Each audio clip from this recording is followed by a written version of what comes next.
আজই ডাউনলোড করুন আর এনজয় করুন আপনার পছন্দের শো।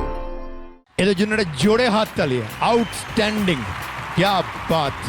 ক্যা বাত, এক্সেলেন্ট। আসছে নদিয়া চাঁদের ঘাটের রানা।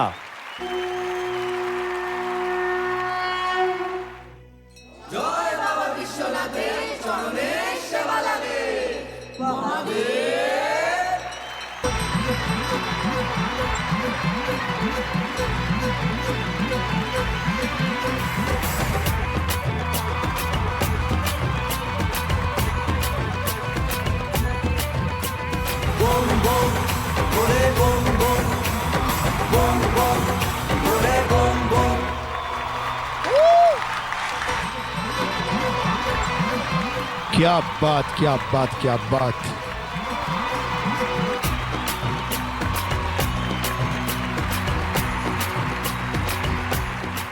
এদের জন্য একটা জোরে হাত তালিয়ে। আউটস্ট্যান্ডিং, ক্যা Baat, excellent, brilliant, thank you. আমি প্রথমেই যে গানের স্রষ্টা ক্রিয়েটার সুরজিতের জন্য একটা ঝোড়ে হাততালি চাইবো। একটা সুন্দর গান। এই গানের সুরকার, গীতিকার, গায়ক সুরজিৎ দা। একটা জোরে হাততালি সুরজিতের জন্য। একমাত্র জিদ্দাই শুনেছে, আমি দেখছি যা। না মানে আমি গানও শুনেছি, ওটাও দেখেছি, দুটোই। রানা বেশ এনজয় করে গানটা গেয়েছে। আর তোমাদের ভাই একবার দাঁড়িয়ে উঠে প্রণাম এখান থেকে জানাচ্ছি। একটা ওদের জন্য জোরে হাততালি। ওই ছুটকুটা, ওর নাম কি? সালমান। এইবারেও সাহসের কারণটা বোঝা গেছে। এই নাম, তাই জন্য এরকম সাহস। হ্যাঁ, টাইগার। এবার একটু সুরজিৎদার কাছে আসি। সুরজিৎ দা, আমার এখনো মনে আছে রাত 8টার সময় আমাদের অভিজিৎ সেন ডিরেক্টর এবং কোইন্সিডেন্টালি আমাদের সারেগামারও ডিরেক্টর, অনেক অনুষ্ঠানের ডিরেক্টর। অভিজিৎ ফোন করে 8টার সময় বলল যে সুরজিৎ একটা গান লাগবে। তাই না, কবে বসবে? বলে এক্ষুনি।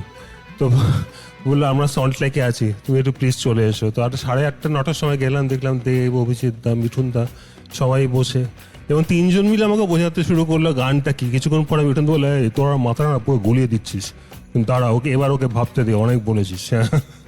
বলে তারপর ওখান থেকে বেরিয়ে গাড়িতে বাড়ি ফিরতে ফিরতে আমি প্রথম যে লাইনটা, হাজার মানুষ করো জোরে হাজির হলো তোমার ঘরে, ওইটা লিখে অভিজিৎকে পাঠালাম। And we are in the right direction. ডিরেক্টরের পছন্দ হয়ে যাওয়া মানে বাস, ইউ আর থ্রু।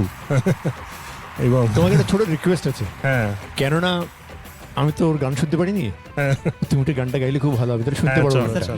হ্যাঁ। ব্লকবাস্টার সিনেমা প্রজাপতি, সেই সিনেমাতে এই গান আমরা শুনেছি এবং দেখেছি। এবং গান চলাকালীন আমরা দেখছিলাম যে এইখানকার পরিবেশটাই এমন হয়ে গিয়েছিল।